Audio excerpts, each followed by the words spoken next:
Lara Ocon had never believed in monsters, not the ones that lurked beneath children's beds or the ones that haunted old folk tales. But that was before the call came, before her younger brother's life was placed on a scale and her body was the weight that could tip it back into balance. The sun was setting over Lagos when Lara stood outside the old mechanic shop in Surulere, heart pounding against her ribs like a trapped bird. The air smelled of burnt rubber and petrol, and her white blouse clung to her back with sweat and worry. Her hands trembled as she reached for the rusted gate, its groan echoing like a warning. "Are you Lara?" a man with tribal marks and sun-darkened skin asked, stepping out from the shadows of the shop. "Yes," she replied, voice barely above a whisper. He nodded, opened the gate wider, and gestured. "Follow me. Olga is expecting you." Olga. The words settled like a weight in her stomach. She was led into a cramped office at the back. The walls were lined with tools, and the smell of grease clung to the air like a second skin. Seated behind a metal desk was the man who had called her earlier Chief Remy, one of the most notorious moneylenders in the city. His smile was thin and sharp. "You're prettier than I expected," he said, eyeing her, "but beauty doesn't pay debts." "I'm not here for compliments," Lara snapped. "I'm here to settle Emeka's debt." Chief Remy chuckled. "Settle? My dear, your brother owes me 50 million naira, with interest climbing every week. I should have cut off a finger by now." Lara's voice shook. "Please, he's just a boy. He didn't know what he was doing." "And yet he did it anyway. He played with sharks thinking he was a dolphin. I'll find a way to pay. You, a nurse earning N150, 000 a month? It would take you a lifetime, and I don't have that kind of patience." She clenched her fists. "Then why call me here?" Remy leaned back, eyes gleaming. "Because someone else made an offer, one that benefits us both. Your brother's debt cleared in full, and you married into one of Lagos's wealthiest families." Lara blinked. "What?" He slid a brown envelope across the table. "A contract, marriage legally binding, 6 months minimum. After that, you can walk away, alive with your brother intact and debt-free." She opened the envelope. Her eyes fell on the name. Demian Chuka Uzo. Her breath caught. "Is this some kind of joke?" she asked. "No joke. You've heard of him, I assume?" He didn't wait for an answer. "The man with the Banana Island fortress. The one people say killed his wife, burned half his face in the process. People call him the monster of Banana Island." Lara's mouth went dry. "He saw your photo, asked for you, said he liked your spirit." "That's sick," she said. "Maybe, but it's also your brother's only way out." The silence that followed was deafening. "Think about it," Remy added. "A few months, no debts, no funeral. You'll be taken care of, and you'll live in a mansion most girls only see on Instagram." "Maine," Lara stood. "I need time." "You have 24 hours. That night, Lara couldn't sleep. Her mother's voice echoed in her memory. "Family is everything, Lara. When the world turns its back, we must hold each other tighter." She stared at the cracked ceiling of her one-room apartment, listening to the hum of generators outside and the occasional blare of Danfo horns. Emeka's face flashed before her eyes, bruised, bloodied, scared. She could not bury another sibling. Their parents had died in a car accident 4 years ago. Lara had become mother, sister, and protector all in one breath. Emeka was all she had left. She sat up and reached for her rosary. "If this is what it takes," she whispered to the quiet room, "then I'll become his bride."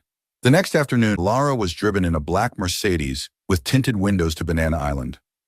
The contrast was jarring, the potholes of Yaba behind her, and now smooth roads lined with palm trees, marble gates, and mansions, worth more than the GDP of some countries. The car pulled up in front of a massive estate with high gray walls and armed guards at the gate. As the gate opened, Lara saw the mansion. It looked more like a museum. Cold, distant, imposing. She was led inside by a silent female housekeeper who wore all black, The air smelled of fresh eucalyptus and something sterile, like a hospital. The living room alone could fit her entire apartment 10 times over. Marble floors, crystal chandeliers, walls covered in abstract art that felt angry, fractured. And then she saw him, Damien Chuka Uzo. He stood at the top of the staircase, one side of his face smooth, striking, even beautiful. But the other side bore scars, deep, textured burns that twisted the skin across his jaw and temple. One eye was slightly lower than the other, and yet his presence was thunderous. "Miss Oken," he said, his voice deep, detached. "Mr. Uzo," she replied, lifting her chin. "I assume you understand the terms." "I do. No affection is required. No intimacy unless initiated by you. I won't touch you unless you ask. You're free to leave the mansion during daylight hours. But at night, you stay here." She nodded, barely breathing. "You'll find that I'm not a monster, Miss Oken," he added after a pause. "But I also don't offer second chances." "Neither do I." His lips curved slightly, but it wasn't a smile. "Very well. The ceremony is tomorrow. Wear black." "Black?" she asked, surprised. "In this house, we do not pretend to celebrate what was never a choice." The next morning, Lara stood in front of the full-length mirror in a black satin gown, sleeveless and modest, the kind that whispered elegance without demanding attention. Her hair was styled into a low bun, and her lips held no trace of color. She looked like a bride mourning her own wedding day. The mansion buzzed with silence. There were no flowers, no laughter, no scent of celebration. Just cold air and the sound of ticking clocks that echoed from somewhere deep inside the house. The ceremony was to take place in the main study. Not a church, not a registry, just a room filled with law books and shadows. 2 witnesses, the housekeeper and a quiet man in a navy suit who looked like he hadn't smiled in 10 years. Damien stood beside her in an all-black tuxedo. He hadn't shaved.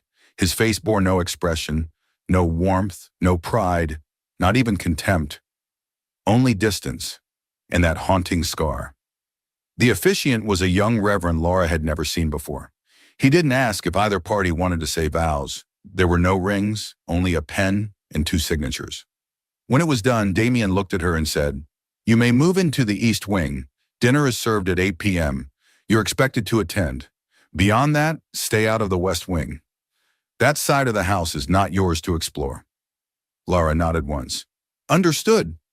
No kiss, no picture, no guess. Just a contract and a name she now carried like a locked chain around her neck.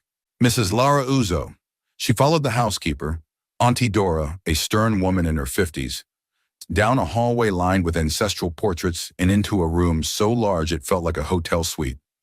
Ivory walls, tall windows, and a 4-poster bed carved with ancient symbols. The closet alone was larger than her entire flat back in Yaba. "Anything you need," Auntie Dora said, her voice clipped. "You speak to me." "Thank you." A pause. The older woman's gaze softened for just a moment. "He isn't what people say he is," she said under her breath. "But that doesn't mean he's safe either." And with that cryptic warning, she turned and left. Lara didn't leave the room until dinner. She spent the rest of the day staring out the window at the garden below, where roses bloomed in perfect symmetry. There was a greenhouse at the far end, locked with chains. No staff wandered near it. By 8 p.m., she entered the grand dining hall. It was absurd. A table long enough to seat 30, but only 2 chairs were occupied, hers and Damien's. Candles flickered in gold holders. Soft violin music played from hidden speakers. He didn't stand as she entered, just gestured toward the opposite end of the table. Yeah, they ate in silence for the first 10 minutes. Grilled lamb, pumpkin soup, and something French she couldn't pronounce. The food was exquisite, but Laura's throat felt too tight to swallow. Finally, she asked, "Why me?" Damien looked up, his fork pausing midair. "You had a reputation for loyalty," he said. "You once turned down a N5 million bribe to cover up a patient's malpractice file. That impressed me. You've been investigating me? I investigate everything I invite into my home." "And your wife?" she asked carefully. Did you investigate her too? He lowered his fork. You're not to mention Evelyn again, he said, voice quiet but sharp. Ever. Lara felt the air shift. I wasn't trying to offend. You live here now, Lara. You will be protected, provided for. But do not mistake this for a fairy tale. You chose this, and that choice has boundaries. I chose to save my brother, she said, her voice low but steady. And I'll never apologize for that. Demian studied her. For a moment, something unreadable flickered in his eyes. Then he looked away. You may leave. That night, Lara couldn't sleep. She wandered the hallway outside her room, barefoot on marble, the mansion whispering secrets in the silence. She walked past paintings too dark to enjoy, mirrors that seemed to warp her reflection, and doors that were always locked, until she found the West Wing. Its entrance was marked by two tall ebony doors with golden line handles. One of the locks had been recently changed. She stepped closer, curious. Suddenly a voice came from behind her. You're not supposed to be here. She jumped and spun around. A young woman, maybe mid-30s, stood in the shadows, holding a laundry basket. I'm sorry, Lara said quickly. The woman shook her head. It's not safe. That side of the house, it holds things better left alone. Like what? Like memories that bleed, she whispered, and ghosts that don't forget. Before Lara could ask anything else, and the woman turned and vanished down the corridor.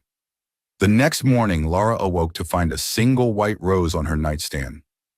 No note, just the flower, freshly cut, dewy.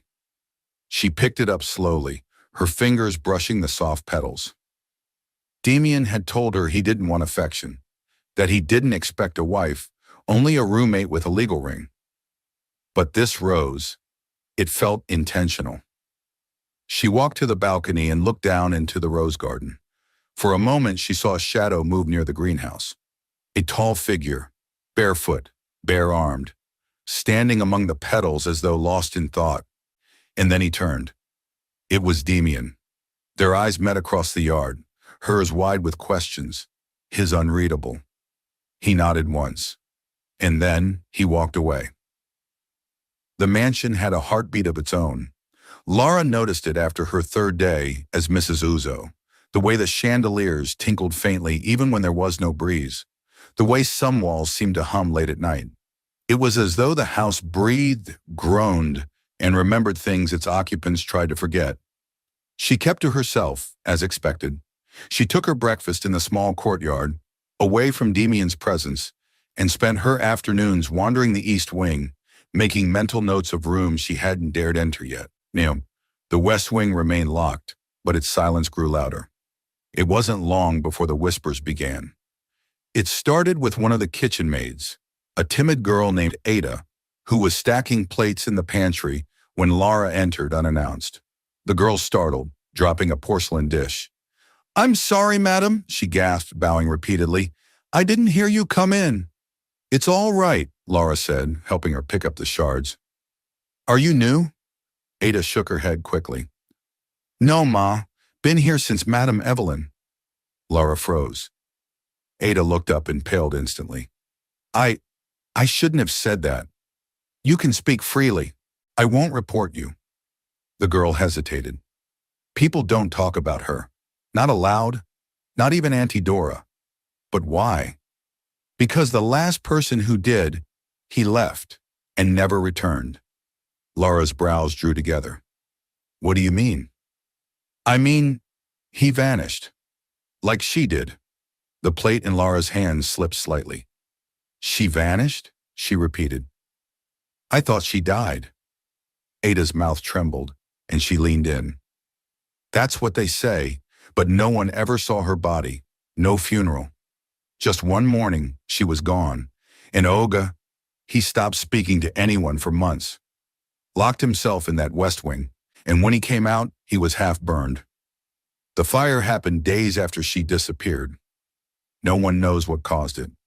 Lara felt cold creep into her chest. What was she like? She asked softly. Ada hesitated. Beautiful. Fierce. She had a voice that could make men tremble. But she wasn't warm. Not to the staff, not even to Olga. And did he love her? The girl shook her head slowly. I don't know if that man's capable of love, Ma, but he did fear her. Or maybe he feared what she made him become. That night, Lara lay in bed with her eyes open, heart pounding. She had signed the contract expecting coldness, distance, but fear? Fear was new. Everything about Demian was controlled, measured. But what kind of man lives in a house full of locked rooms and half-buried secrets? What kind of man loses a wife without a body? She rose and pulled on her robe, walking barefoot down the silent hallway, guided only by the pale moonlight from the arched windows. The mansion felt even larger at night, more echo than space, more shadows than light. She passed the library, the piano room, the art gallery, then stopped. A soft sound, a door creaking open, the door to the study. She stepped closer, quietly. Inside, Demian stood in front of the fireplace, staring into the flames like they were whispering back. He wore a black silk robe, the scarred side of his face partially hidden in shadow. He didn't look at her when he spoke. Couldn't sleep either? She froze. I heard something. Thought maybe it was a power surge. It wasn't, he said flatly. I didn't mean to intrude. You're not intruding. You live here. His voice had softened, just slightly. She stepped inside the room slowly. You're burning something. He turned slightly, revealing the edge of a torn photo slipping into the fire.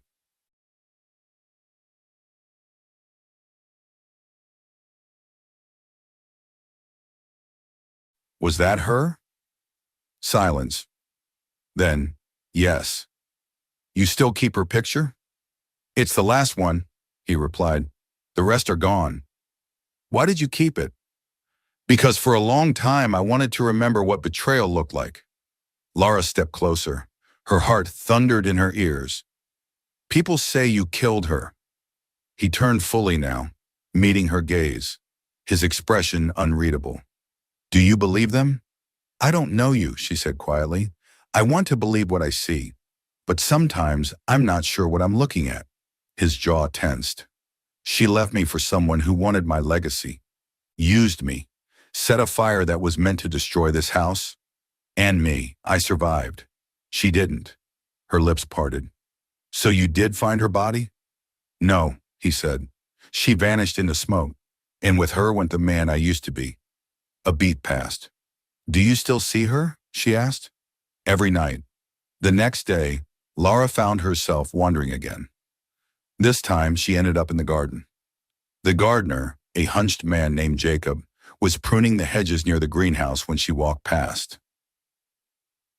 You shouldn't linger here, madam, he said. Why not? He glanced toward the greenhouse. Too many things grew in that glass house. Not all of them flowers. I saw Demian here one morning. He comes when he misses her, or when he's angry. Did she spend time here? Jacob hesitated. She kept her journals in there. Said the air helped her think. Some staff used to say she'd walk around barefoot, whispering to the orchids, talking to herself, like she knew she was being watched. Watched by who? But Jacob had already walked away. That evening, during dinner, Lara tried to keep her tone light. I hear the greenhouse used to be hers, she said, cutting into a roasted yam wedge. Demian didn't look up. It's locked for a reason. Do you miss her? He met her eyes then, the scarred half of his face catching the light. I miss who I thought she was. What if she came back? He didn't flinch. I'd kill her. Lara couldn't shake his words. I'd kill her. The cold finality in Damian's voice had lingered long after the dinner plates were cleared. That night she stared at the ceiling, listening to the quiet creaks of the house, imagining what kind of love could sour into hatred so complete. In the early morning she sat by her bedroom window, hugging her knees. Across the garden the greenhouse loomed like a memory locked in glass. She didn't fear him. Not entirely, but she feared the shadows that clung to him. The ghosts he tried to silence. And more than that, she feared the ache growing in her chest whenever she thought of him. not as a monster, but as a man broken by grief and betrayal. Later that week, the mansion came alive. Briefly, Demian was hosting a charity gala in collaboration with the Uzo Foundation. It was to raise money for burn survivors and victims of domestic violence. A carefully curated crowd of Lagos elite would attend, all eager to parade their philanthropy in sequins and velvet. Auntie Dora entered Lara's room with a gold gown draped across her arm. "Olga says to wear this." Lara touched the fabric. It was soft, elegant, the kind of dress that belonged in magazines, not on a nurse from Yaba who had married a billionaire to save her brother. "You think I look like his wife?" she asked quietly. Auntie Dora's gaze softened. "You look like the only person who hasn't tried to take something from him." The mansion shimmered with chandeliers that night. String quartets played softly in the garden. Waiters moved like ghosts in black suits, and paparazzi flashed their cameras as luxury cars pulled into the estate. Lara descended the staircase in the gold gown, her hair swept into a loose updo, her skin glowing under the warm lights. Guests turned, eyes widening. They had heard the rumors that Demian had remarried, that the new bride was quiet, different. Now they saw her, and they whispered. Demian met her at the bottom of the stairs, dressed in a black tuxedo with a deep green pocket square. He looked dangerous, refined, like a man who commanded a room without ever raising his voice. "You clean up well," he said, offering his arm. "You almost sound impressed," she replied. "I'm always watching." His words unsettled her, but it was the way he looked at her that confused her more. Not with possession, but with a strange protectiveness she couldn't explain. The event flowed smoothly, until it didn't. Demian was called aside by an investor. Lara wandered near the fountain, trying to avoid the prying eyes of a woman in a red satin gown, who had been watching her all evening, with a mocking smile. "Pretty thing, aren't you?" the woman said, stepping closer. "Must be hard, being second." "Excuse me?" Lara asked, confused. The woman sipped her wine. "You do know you're not the first, right? And you'll never be the last. I was with him before Evelyn. He has a pattern. He collects women like their memories and burns them when they're no longer useful." Lara's stomach tightened. "You're lying." "I was in that greenhouse with him once," the woman continued, eyes glittering with venom.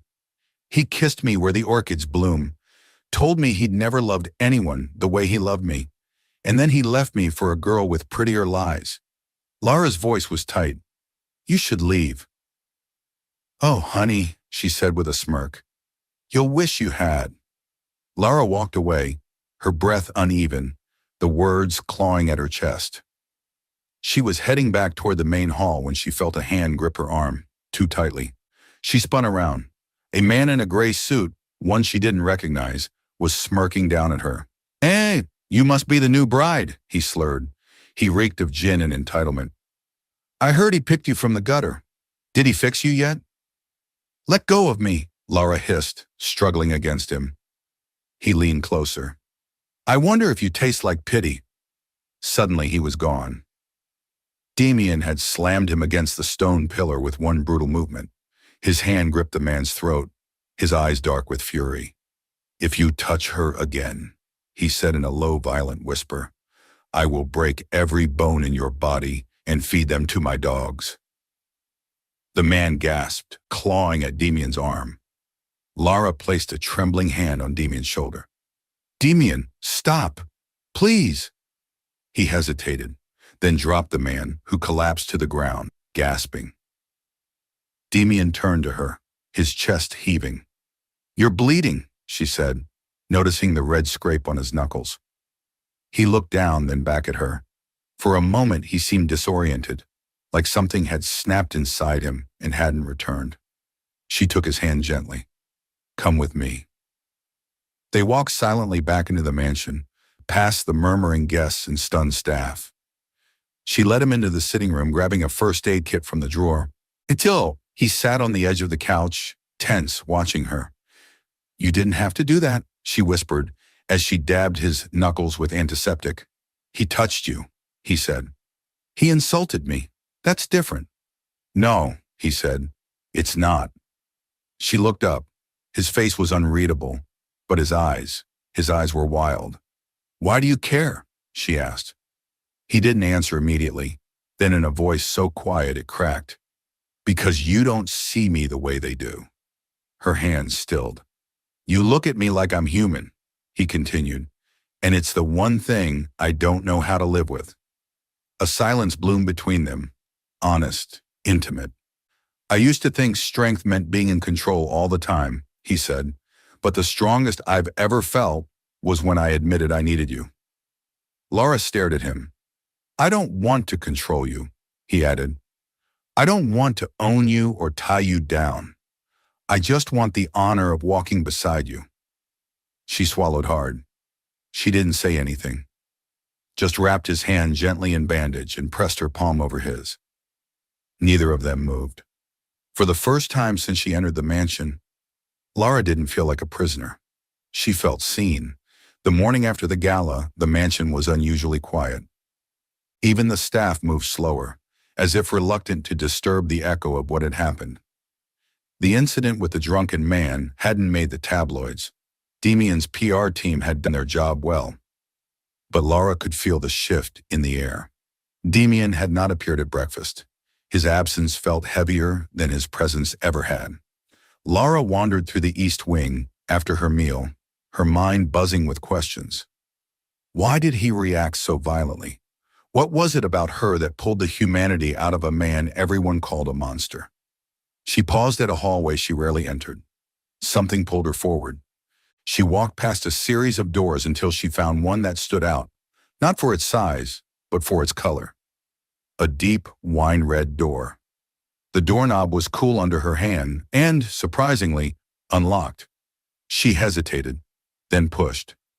The room was dim, lit only by soft sunlight seeping through drawn curtains. Dust danced in the air like faded memories. What caught her breath, though, were the paintings, hundreds of them. Canvas upon canvas leaned against the walls, some stacked in corners, others hanging from ornate hooks. Each one a portrait of a woman, some serene, some wild-eyed, some crying, some laughing. All of them bore a resemblance to one another. All of them bore a resemblance to Evelyn. But one painting, tucked in the farthest corner, made Lara step closer. It wasn't Evelyn. It was her. Not exactly. The lips were fuller, the eyes slightly wider, but the woman in the painting wore a blue nurse uniform. Her skin shimmered in warm tones. She was holding a red flower, her expression calm, almost loving. Lara's hands trembled. She'd never posed for this. She had never worn this color before. And yet, here she was. A soft rustle behind her made her spin. Damien stood in the doorway, his face unreadable. You weren't supposed to see this room, he said. I didn't know it was locked, she replied quietly. I just followed the hallway. He stepped in slowly. This was my retreat, years ago, before everything. Why did you paint me? He walked past her to the canvas.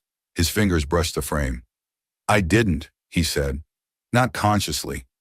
I painted her years before I met you, after Evelyn disappeared. I told myself I was just painting from memory, or from imagination. But when I saw you that day in the hospital with your brother, I realized I'd painted you long before you existed in my world. Lara couldn't find her voice. Damien turned to her, something vulnerable flickering in his gaze. It terrified me. You think I'm her? She asked. No, but there's something in you that reminds me of the version of her I wished had been real. That's not fair to me, she said. I'm not a ghost, Damien. I bleed. I feel. I'm not here to live in her shadow. I know, he said, and I don't want you to be her. Then stop looking at me like I'm some prophecy you painted into life. The room fell silent. Finally, he said, I'm sorry. Lara turned back to the painting. Was Evelyn always like how people described her? No, he said. At first she was light, unpredictable, but beautiful. She made me feel alive, but then she changed. She began to lie, manipulate, gaslight. She was cheating with someone close to me. I still don't know the full truth. And then she disappeared? Damien nodded. We had a fight. She threatened to expose me, told me everything I loved would turn to ash. The next day, the fire happened. I woke up in a hospital with burns. The police found traces of accelerant. No body, just her necklace in the ashes. Lara closed her eyes. You think she set the fire? I don't think, he said bitterly. I know. Why didn't you say anything? I did, but no one believed me. Not the media, not the board, not the staff. They called me a killer, the man who destroyed the woman he loved. And you believed them too. His silence was answer enough. That night, Lara didn't return to her room. She walked back to the Scarlet Room. Not to confront anything, but to understand. She stared at the painting of herself for a long time. Was this fate, coincidence?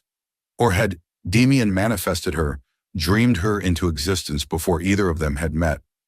A dusty journal on the floor caught her attention. She picked it up, flipping through the pages. It wasn't his handwriting. It was Evelyn's. I know he watches me paint, but he doesn't know I see him.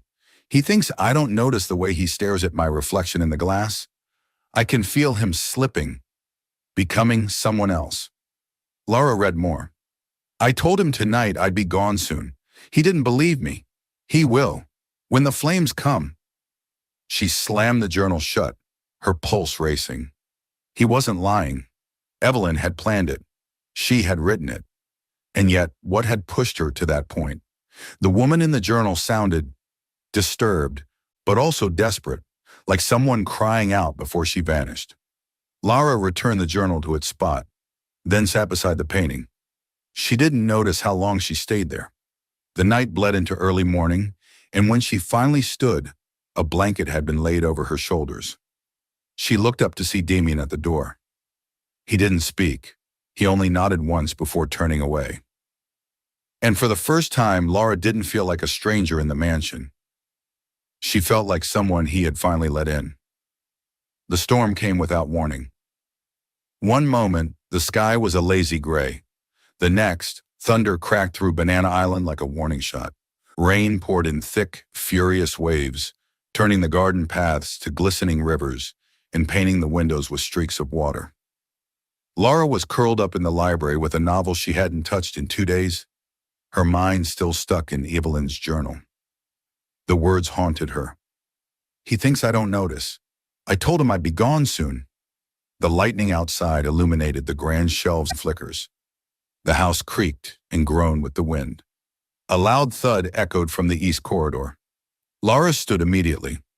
Another thud, sharper this time. Then a muffled groan. She rushed toward the sound, her silk robe trailing behind her. She followed it down the marble hallway, past a hallway of portraits, until she reached the door leading to Damien's private studio. It was open. She stepped inside and froze.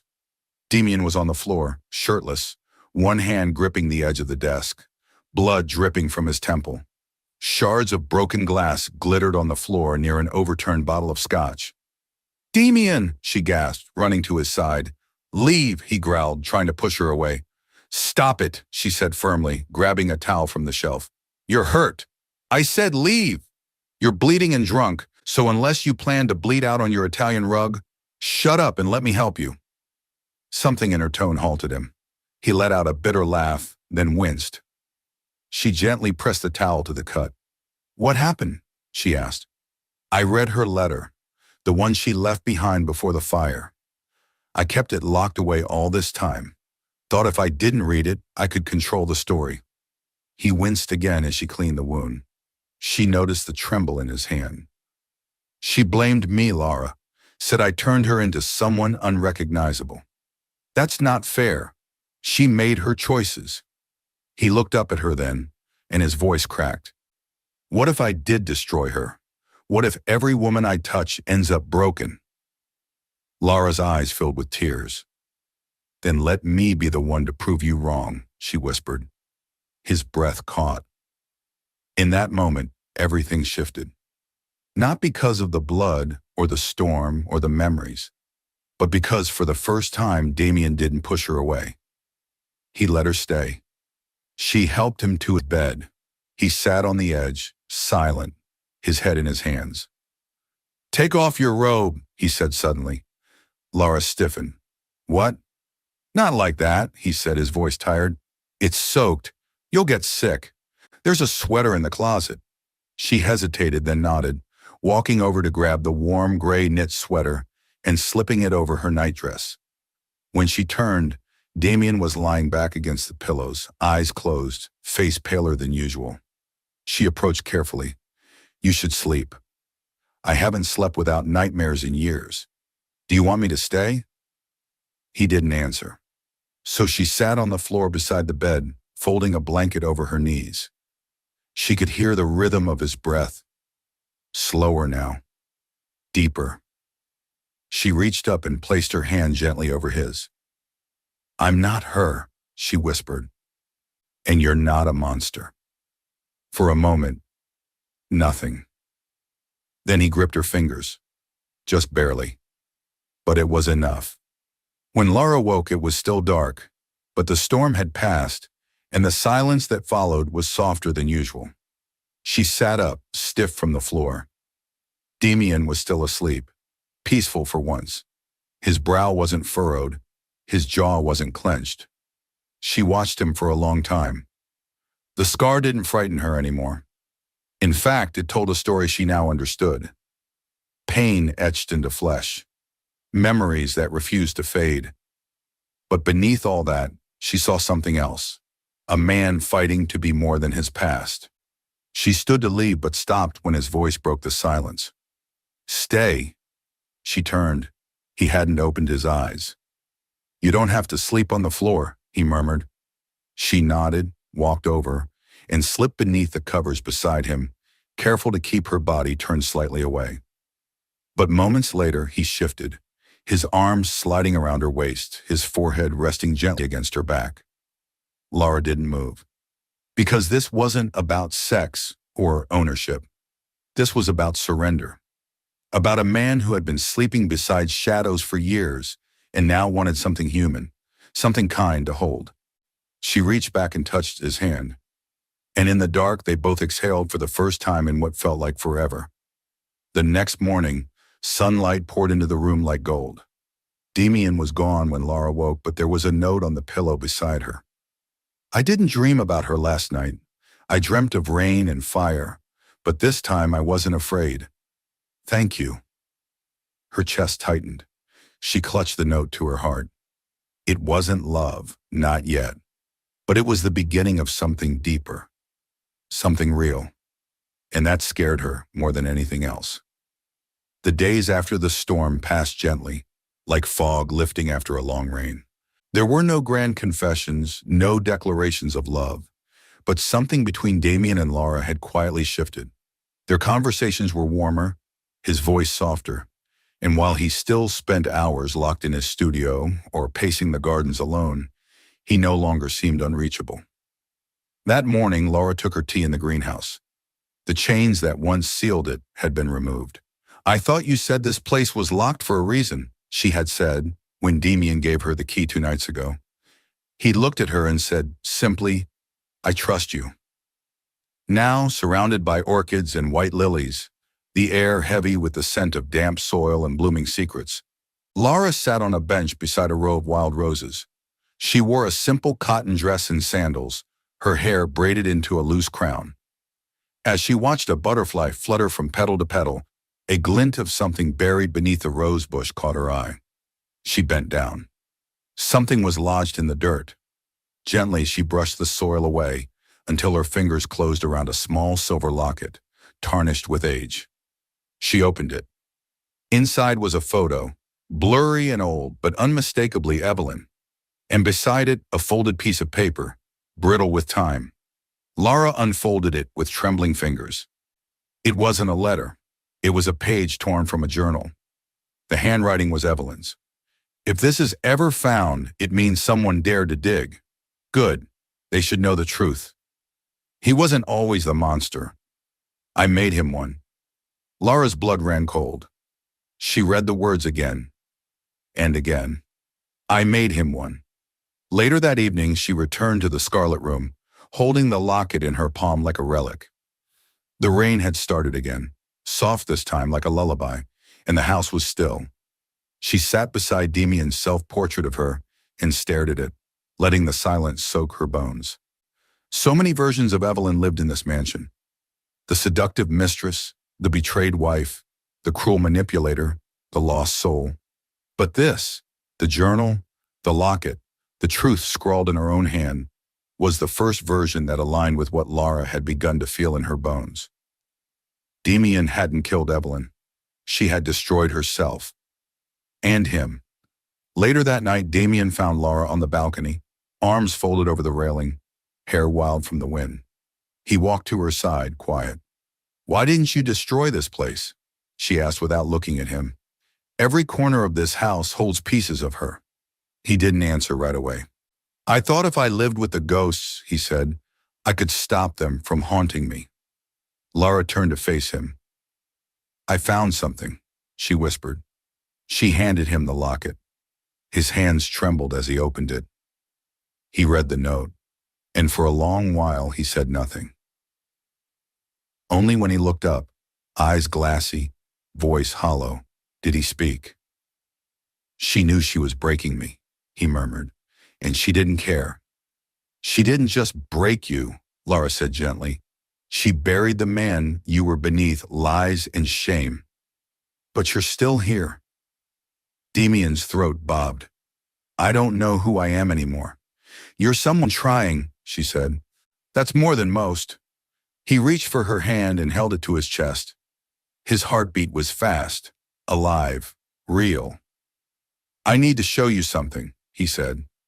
They walked to the west garden, past the hedges and beneath the large stone statue of a lion that guarded the rear of the property. Lara had never been there before. A stone path led to an underground vault, almost invisible from the main view. He unlocked it with a fingerprint scan. Inside was a dimly lit archive, old documents, boxes, folders, and a single safe. He opened it and handed her a folder. She flipped through it. Legal files, photos, testimonies, proof. Evelyn was working with a rival corporation, Damien said. They were planning to take over Uzo Enterprises. I'd refused to merge with them. She was the bait, the wife who would destroy me from the inside. Lara's stomach twisted. She planted surveillance, tried to sabotage contracts. When I confronted her, she lost control. She set the fire. I never told anyone because who would believe a billionaire blaming his dead wife? She looked at him. "I would have believed you," she said quietly. And in that moment, something inside Damien broke and rebuilt. Not because of the evidence, not even because of the locket, but because someone finally believed in his goodness without needing proof. Later, as they stood beneath the open sky, the scent of wet earth clinging to their clothes, Damien turned to her. "Lara, yes, if I asked you to stay, not because of a contract, not because of debt, but because I'm falling in love with you, what would you say?" She blinked, the words landing like warm rain on her chest. "I'd say, I've been waiting for you to say that." He stepped closer. "I can't promise I'll be easy to love," he said, "but I'll fight for you, for us." Lara smiled, tears filling her eyes. "I don't need easy. I need real." Their lips met in the garden. No thunder, no storm. Just the quiet merging of two souls who had been bruised, buried, and reborn. The rain came back with vengeance the next day. Not a gentle drizzle, but a downpour that rattled windows, soaked the grounds, and filled the mansion with an eerie hush. Thunder rolled like drums of war, and lightning etched violent cracks across the Banana Island sky. Lara stood at the library window, arms folded, watching the water slam against the glass. Everything felt different now, raw, exposed. After Damien's confession and that kiss, there was no more hiding behind silence or shadows. But sometimes love doesn't arrive quietly. Sometimes it invites storms. A knock echoed through the hallway, too forceful to be staff. Moments later, Auntie Dora burst into the library, Her face drained of color. "Madam," she said breathlessly, "there's a man at the gate. He says his name is Chuka. He's asking for you." Lara blinked. "Chuka? I don't know any—" But then the name hit her like a slap. Chuka Onu. Evelyn's cousin. She'd come across his name in the journal. "Where's Damien?" she asked, heart racing. "Still in a board meeting," Dora replied. "Shall I send security to handle him?" "No," Lara said firmly. "I'll go." Chuka stood beneath a dripping umbrella at the mansion gates, his expression cocky and unpleasant. His eyes were too quick, too calculating. Lara stood opposite him, clutching her coat closed. "I didn't come here for pleasantries," he said. "I came to deliver a message." "From whom?" Lara asked. He smirked. "Let's not play dumb, sweetheart. You're clever. I've read all about you. The nurse turned billionaire's bride. Quite the story. What do you want?" "I want you to understand that your husband is still a murderer. Evelyn didn't vanish. She escaped." Lara's blood ran cold. Chuka continued. "She's alive. And if you think Damien has changed, you're a fool. She's coming back. And when she does, this whole empire you think you're part of will crumble." "You're lying," Lara whispered. "Am I?" He leaned in. "Ask yourself why Damien burned every piece of her clothing but kept the locket. Ask yourself why he still visits the lake house in secret." "What lake house?" But Chuka only smiled. "You really thought you'd tame the monster? That's the thing about monsters, darling. They're never really asleep. They're just waiting for the right scream to wake them." With that, he turned and disappeared into the rain. That night, Lara confronted Damien. He had just stepped out of the shower, a towel wrapped around his waist, hair damp, the scar on his face glistening under the bathroom light. "There's something I need to know," she said. He looked up, instantly alert. "What is it?" "Chuka Onu came to the mansion today." Damien's jaw locked. "What did he say?" "He says Evelyn's alive." Silence stretched between them. "And?" he asked. "Is it true?" Her voice cracked. "Is she alive, Damien?" He didn't answer. "Do you still go to the lake house?" she continued. "The one you never told me about?" "Yes," he said finally. Lara flinched. "But not because of what you think," he added. "I kept it because it was the last place she didn't lie to me. The last place I remember us being real." Lara's throat tightened. "And now?" "Now it's just a ruin I visit when I need to feel something." She turned away from him. "Lara," he said softly, reaching for her hand. "Evelyn might be alive. I don't know. After the fire there were rumors, sightings, whispers, but nothing concrete. Why didn't you tell me?" "Because I didn't want the fear to return, because I want something in my life to finally be clean." She met his gaze. "You should have trusted me," she said, "because now I don't know what to believe." The storm kept her awake that night. Lara sat by the window, staring into the blackness, Evelyn's face forming in her mind like smoke. What if Chuka was right? What if Evelyn had planned her return? And what did it mean for everything she and Damien had built? The next morning, she received a brown envelope, slipped under her door. Inside, a single note. "I'm watching. The roses weren't enough. Tell him I'm back." There was no signature, but Lara didn't need one. The handwriting matched the journal. It was Evelyn's. Lara stared at the note for hours. She didn't eat, didn't drink. The paper sat in her lap like a curse. Evelyn's jagged handwriting burned into her vision. "I'm watching. The roses weren't enough. Tell him I'm back." Every letter reeked of malice, of a ghost who had never truly died, but waited in the walls, sharpening knives made of memory and revenge. When Damien returned from the office, Lara met him in the foyer, the envelope clenched in her fist. "She sent this," she said quietly, handing it to him. He opened it, read it, said nothing. Lara stepped closer. "You believe it now, don't you?" "She was always theatrical," he murmured, "but she never wrote empty threats." "So she's alive," Lara whispered. He nodded slowly. "And you knew it was possible this whole time?" "I suspected. but I couldn't bear to say it aloud. Lara's voice shook. Why? Why keep it from me? Because I've spent years haunted by her shadow, and for the first time in forever, I was starting to live in the light. With you. Tears blurred her eyes. I'm not afraid of her, Lara said. I'm afraid of you hiding from me. Again. He stepped forward, took her hand. Then let's stop hiding. That night, Damien opened the West Wing to her fully. They walked the corridors where Evelyn once kept secrets. He showed Lara the studio, the basement, even the coded security room where private records were stored. She watched him dig through drawers until he found it. A digital folder on an encrypted flash drive. Videos, photos, bank statements, surveillance clips. All proof that Evelyn had staged her disappearance. She had withdrawn money weeks before the fire. Her passport had been used in Spain, then Morocco, and there was even grainy footage of her, months after her death, stepping into a black SUV with tinted windows outside a clinic in Marrakesh. She's been watching me, Damien said, waiting for the right moment. Why now? Lara asked. Why come back after all this time? Because I've moved on, because she sees you. Later they sat in Damien's private lounge, a fire crackling in the hearth. He poured 2 glasses of wine, but neither of them touched it. Lara stared at the flames. If she comes back, she'll try to hurt me.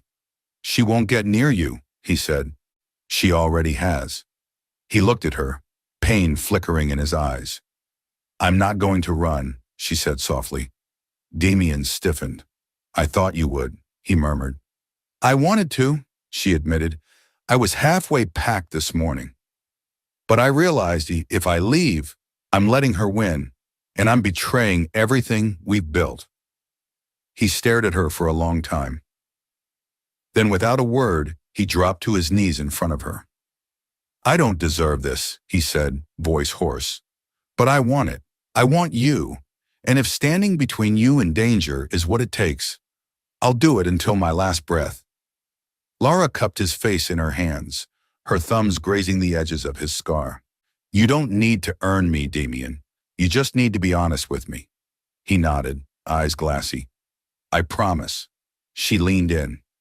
And this time, when their lips met, it wasn't brokenness that bound them. It was choice. It was defiance. It was love blooming in the middle of war. The following day, security around the mansion doubled. Cameras were checked, motion detectors recalibrated, and staff were questioned about any unfamiliar faces. That night, Lara returned to the greenhouse. She stood among the roses, Evelyn's last gift in mourning, and waited. And then she saw her, a silhouette beyond the garden wall. Just a flash of long hair, a coat, a figure standing perfectly still. Lara didn't move. Neither did the figure. After a minute, it turned and disappeared. No attempt to breach the wall. Just a message. I'm here. When Lara told Damien what she saw, he didn't doubt her. She's testing us, he said. She wants you afraid. I'm not, Lara replied. But the truth was, she was. Not just of Evelyn, but of what this meant for their future, for the healing they had only just begun. She clutched Damien's hand tightly. We fight together now, she said. His grip tightened around hers. Yes, he whispered, together. It was a Wednesday afternoon, unusually quiet in Banana Island. The sun pressed against the windows in lazy streaks, and for a moment, everything inside the mansion felt still, too still. Lara was in the study when it happened. She was reviewing files for the Uzo Foundation's next charity clinic, hoping distraction would dull the tension in her chest. The memory of Evelyn's shadow in the garden still clung to her like fog. A knock came at the front door, sharp, measured. Auntie Dora opened it. Lara heard no greeting, only silence. Then a whisper, then Dora's voice, trembling. Madam, it's her. Lara rose slowly, her body numb, the walls spinning around her as she made her way to the foyer. There she stood, Evelyn, alive, and terrifying in her calm. She wore a fitted white pantsuit. Her hair was pulled back in a high bun, elegant and cruel. Her skin was paler than Lara remembered from photos, but her eyes, those eyes, burned with something vicious and electric. Lara's breath hitched. "Evelyn! You must be the new Mrs. Uzo," Evelyn said, her voice smooth like glass dragged across stone. "I've been dying to meet you." Lara stepped forward. "You're not supposed to be here." "Oh, I think I am," Evelyn replied, flashing a smile. "This house is mine." "No, you forfeited that when you disappeared, when you faked your death." Evelyn shrugged. "Did I, though? Or was I just running from a man who destroyed me?"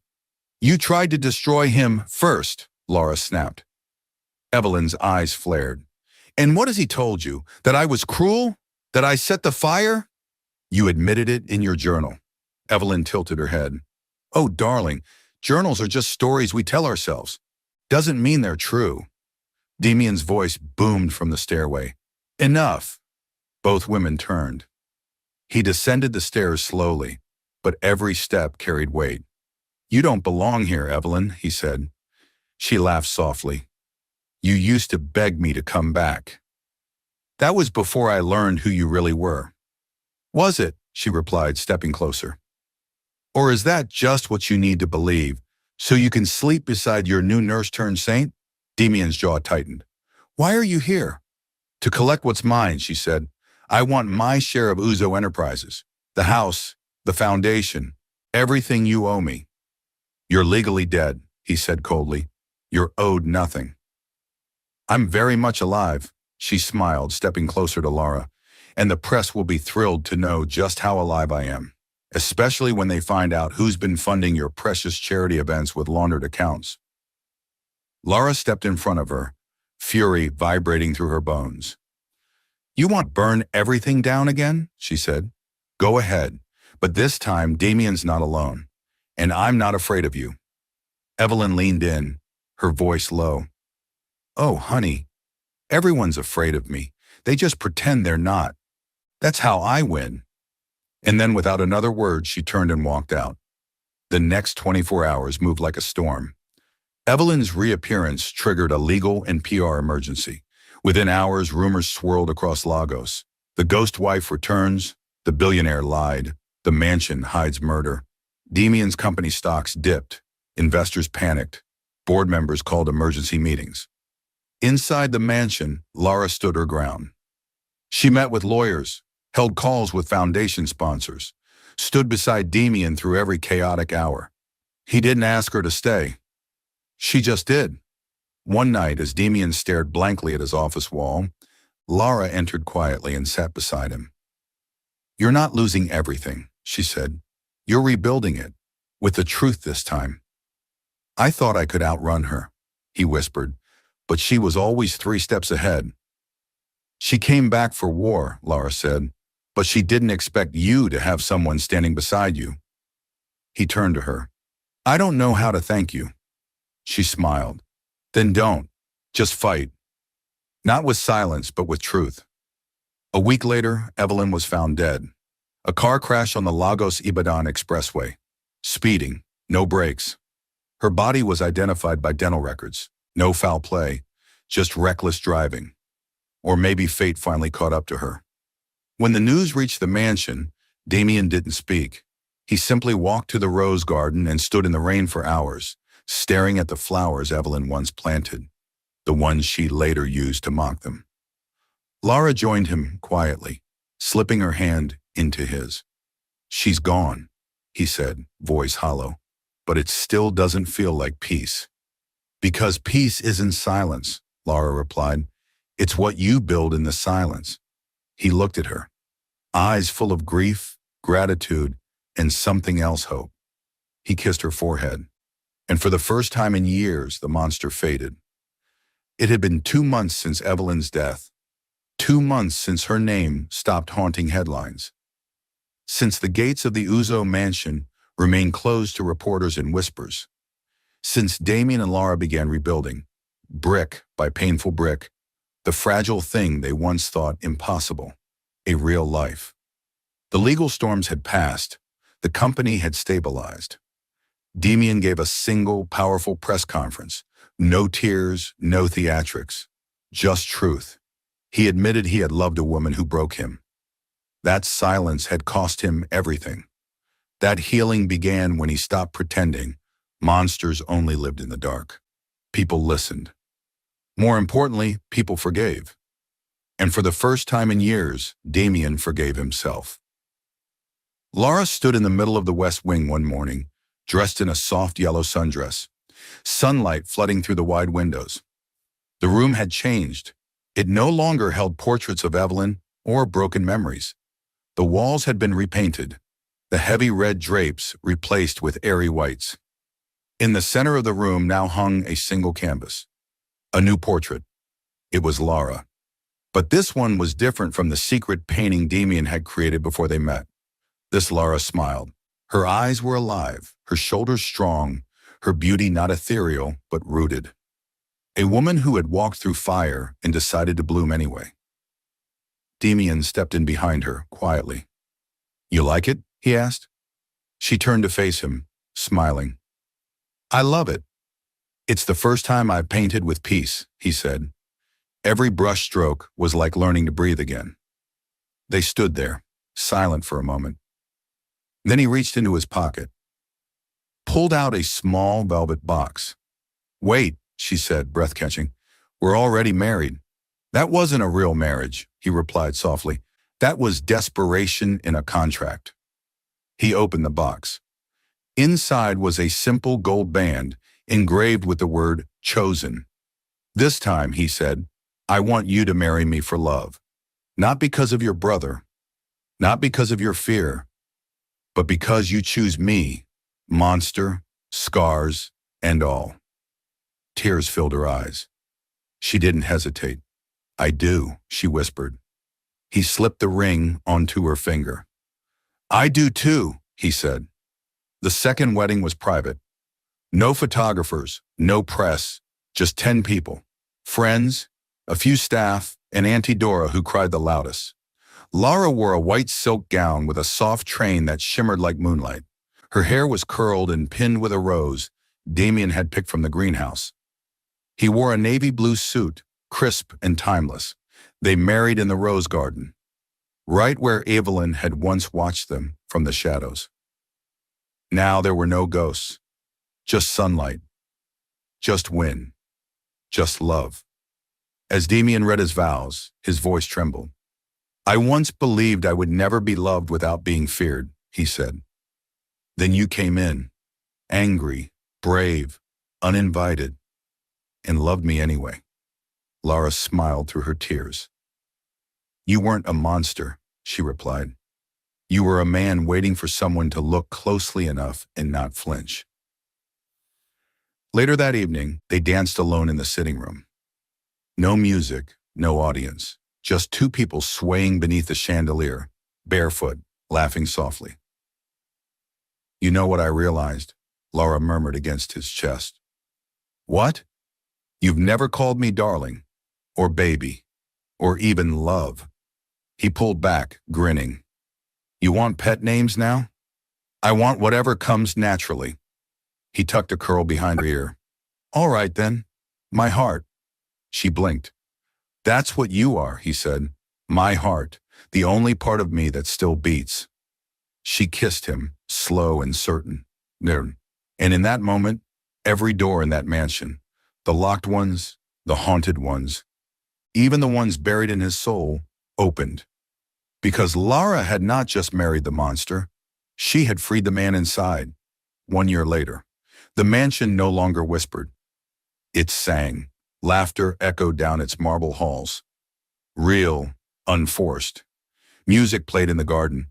The staff smiled more, spoke freely, and kept vases of fresh lilies in every hallway.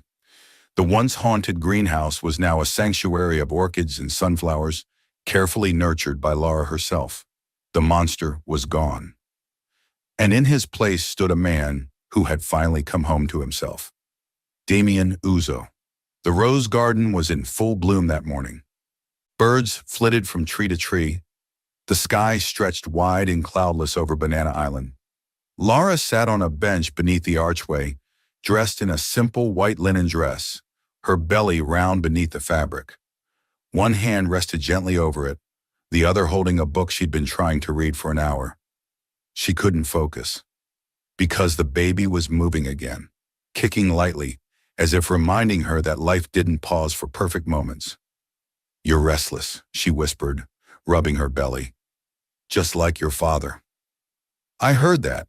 She looked up, smiling as Demian walked toward her, barefoot in the garden, a steaming cup of tea in one hand and a fresh croissant in the other. "For my queen," he said, bowing theatrically. "Flattery before 9 a.m.? What have I done to deserve this?" she teased. "You married me," he said simply, taking a seat beside her. They sat quietly, listening to the wind. Lara looked at him, then down at her stomach. "She'll know everything," she whispered. "About you, about the fire, about Evelyn. All of it." Demian nodded. "And when she asks if I was a monster?" "I'll tell her you were a man who once lived in a cage of other people's fear," she said, "and who chose love, even when it was hard." He turned to her, his eyes soft. "You saved me." "No," she corrected. "You saved yourself." "I just held the mirror." He leaned in and kissed her gently. Later that afternoon, they walked through the West Wing, which now held a mini gallery of Demian's new works. None of them featured fire, scars, or shadows. They were full of light, color, stories. One was a portrait of a woman in labor, sweating, wild-eyed, powerful. Another showed a little girl running barefoot in the rain, laughing. Each painting was a chapter of the life Demian had never thought he deserved. But now, it was his. Lara paused at one canvas tucked in the corner. It was unfinished. She raised an eyebrow. "This new one, who's it supposed to be?" He smiled. "You, holding her." "She's not even born yet." "I see her already," he said, placing a hand over her belly. "You'll hold her like the world depends on it." "It does." That evening, they sat by the fireplace with cups of zobo and a tray of roasted groundnuts. The air was cool, the lights were low. Lara turned to him. "Do you still think of Evelyn?" He didn't flinch, didn't retreat. "Yes," he said, "sometimes, but not with pain, just clarity. She was a storm. And you," he said, brushing her cheek, "are the calm after." Lara leaned into his touch. "I'm glad I didn't run. I'm glad I let you stay." They kissed, and when they pulled apart, they both looked at the flickering flames. Not with fear, but with peace. Because fire had once destroyed this house, but now it warmed it. And where ghosts once lingered, love lived louder.